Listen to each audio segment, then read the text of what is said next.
The United States imports oil from Saudi Arabia, cars from Japan, TVs from Korea, and whiskey from Scotland.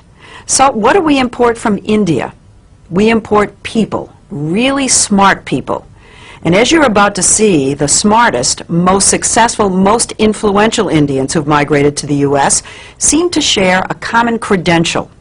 They're graduates of the Indian Institute of Technology, better known as IIT. Made up of 7 campuses throughout India, IIT may be the most important university you've never heard of. This is IIT Bombay. Put Harvard, MIT, and Princeton together, and you begin to get an idea of the status of this school in India. You compute the capacity of the column. IIT is dedicated to producing world-class chemical, electrical, and computer engineers. And then you plug this back in and you... With a curriculum that may be the most rigorous in the world. Just outside the campus gates, the slums, congestion, and chaos of Bombay are overwhelming. Inside, it's quiet and uncrowded, and by Indian standards, very well equipped.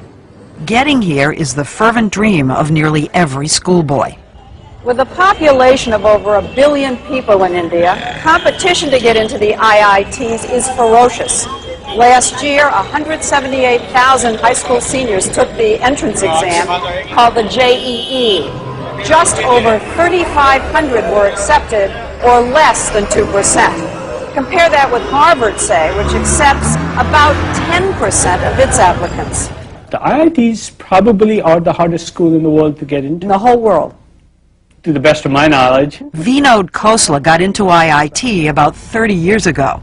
After graduating, he came to the U.S., co-founded Sun Microsystems, and became one of Silicon Valley's most important venture capitalists. He's one of thousands of IIT graduates who've made it big in the U.S. How significant would you say the impact of IIT graduates has been on the American technology revolution? It's far greater than most people realize. Microsoft, Intel, PCs, Sun Microsystems, you name it. I can't imagine a major area where Indian IIT engineers haven't played a leading role. Leading role? A leading role, and of course the American consumer and the American business in the end is the beneficiary of that. It isn't just high tech. The head of the giant consulting firm McKinsey & Company is an IIT grad. So is the vice chairman of Citigroup and the former CEO of U.S. Airways. Fortune 500 headhunters are always on the lookout for that IIT degree. That they are favored over almost anybody else. If you're a WASP walking in for a job, you wouldn't have as much pre-assigned credibility as you do if you're an engineer from IIT.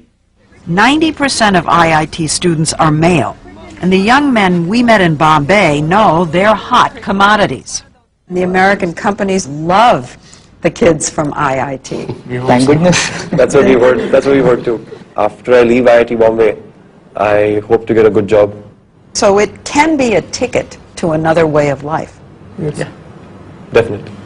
And a ticket out of India. How many of you think that you're going to end up in the United States? For a while, I think all of us would be there. Maybe at for some work. stage. At some stage. That's not the way it was supposed to be. I want my country to be strong. Nehru, India's first prime minister, created IIT 50 years ago, just after independence, to train the scientists and engineers he knew the nation would need to move from medieval to modern. He never imagined India would be supplying brain power to the whole world. Would you say that IIT graduates are India's most valuable export? Yes, undoubtedly. N. Ram, one of India's leading journalists, says that because the stakes are so high, a kid starts preparing early. Age 7, 8, 10. By the 10 you know whether you're made for it or not. This is the truth or not? And at least half of these 10-year-olds told us they think they're made for it. But just standing out in school won't be enough. Two valences to the other. At about 16, they enroll in a prep class where they're drilled for the IIT entrance exam. There are even pre-dawn tutoring classes. 4:30 to about 8, they're grilled, and then they go to school, Regular school. regular school. 4:30 to 8 a.m. Yes. Are you saying they do that every day? Yes, every day for that period. 2 years. Particularly 2 years. Classes 11 and 12, you do nothing but study. And parents hover and push and fret.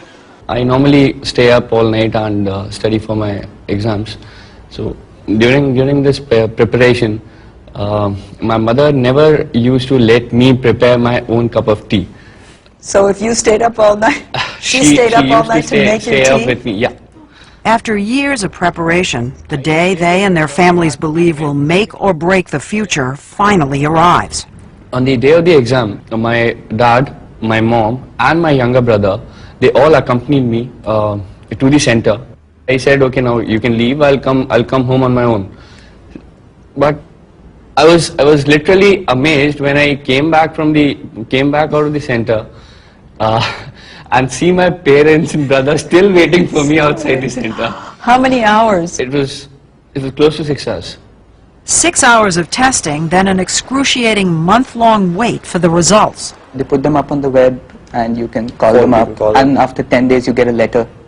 So But it's on the web so everybody knows. Yeah. Yeah. You never get your marks. you just Nobody get your knows. all India rank. You just get your rank. Rank, so you first, second, third in the country. Right. Yeah. So it goes from So 1 to everybody 1 to knows. 3,000 roughly. So if you were 2,999, everybody knows. Everybody knows, and you're considered really lucky. The top rankers get their photographs in the paper and all. So The high ranks, the high Yes, ranks. he's one of of them. course. You were one of them? Yeah, somewhat. Yeah. What number? I was 196. Did you get your picture in the paper? Oh yeah. The ranking isn't just an ego trip. The top kids get to choose which campus they want and which major. It's a big deal in India. It is. Narayana Murthy, founder of the huge software company Infosys, is known as the Bill Gates of India. It's very easy to lose hope in this country. It's very easy to set your aspirations low in this country. But amidst all this competition among high-quality students, this institution of IIT sets your aspirations much higher. Now what about your own son? Well, my son, he probably wanted to do computer science at IIT. To do computer science at IIT, you have to be in top 200. And he couldn't do that, so he went to Cornell instead. Think about that for a minute. A kid from India using an Ivy League university as a safety school. That's how smart these guys are. I do know cases where students who couldn't get into computer science at IITs, they have gotten scholarship at MIT, at Princeton, at Caltech. Yes, sure. You wouldn't mistake this for MIT or Caltech. It's the final exam of metal fabrication class required for every IIT freshman. Call it shop class on steroids. Using just a saw and a file, students have to cut quarter-inch steel into an assigned shape, measured to the millimeter. It's an illustration of IIT's emphasis on engineering basics, precision, and discipline. Nobody majors in music at IIT. The education is not well-rounded. But in science and technology, IIT undergraduates leave their American counterparts in the dust. When I finished IIT Delhi and went to Carnegie Mellon for my master's, I thought I was cruising all the way through Carnegie Mellon because it was so easy relative to the education I had gotten at IIT Delhi. If you think of engineering students as nerds, not particularly bold or creative, IIT somehow breaks the mold. It turns computer geeks into risk takers and leaders. I'm wondering why so many IIT graduates are entrepreneurs. Why so many do start their own companies. I think it's because of the confidence. We are lucky enough to be told by people around us that we're good and that we have a bright future, and that gives us a lot of confidence. There's something else. Students act like entrepreneurs the whole time they're at IIT. They run everything in the dorms, which might be mistaken for cell blocks if not for all the Pentium 4 PCs. They organize the sports themselves. They even hire the chefs and pick the food in the mess halls. And unlike so many other institutions in India, they all know they're here because they deserve to be here. Can you slip somebody a couple of rupees and say, come on, get my son in? No, no, never. Impossible? Impossible, impossible. There is no corruption. It's a pure meritocracy. IIT may also be one of the best educational bargains in the world. It costs a family just about $700 a year for room, board, and tuition. That's less than 20% of the true cost. The Indian government subsidizes all the rest. While some IIT grads stay and have helped build India's flourishing high-tech sector, almost two-thirds, up to 2,000 people leave every year, most for the U.S. Some people would say you're subsidizing factories which produce largely for the higher end of the American employment market. So there's this debate here that says, why are we spending so much money to educate these brilliant young men who just leave? You don't have to be crudely nationalistic to raise this question. There's a need here, there's a demand here, and these guys are simply not available. How many of them ever come back? Very small percentage. But my view is that we also have to work harder here to make it attractive for them to come back. Murthy is doing his part. His software company, Infosys, hires about 150 IIT graduates every year to stay and work in India. He says the brain drain doesn't worry him. Sure, Nehru wanted all these young men and women to contribute to the success of India, and they are contributing to the success of India in some way, because today the respect for the Indian professional is much higher in the United States than what it was in the 50s. But does that translate into investment money coming into India? Some of these people who have reached the higher echelons in the corporate world in the US, they have persuaded their corporations to start operations in India, whether it's Texas Instruments, whether it's General Electric, whether it's Citibank. So it does mean investment back here? Oh yes, it does mean. I have no question that India now is benefiting significantly from the cycling of knowledge, the back and forth, no question about it. And individual IIT grads are sending lots of money back home, too. But the U.S. still gets the better end of the bargain. How many jobs have entrepreneurs, Indian entrepreneurs in Silicon Valley created over the last 15, 20 years? Hundreds of thousands, I would guess. For this society? For this society here in America.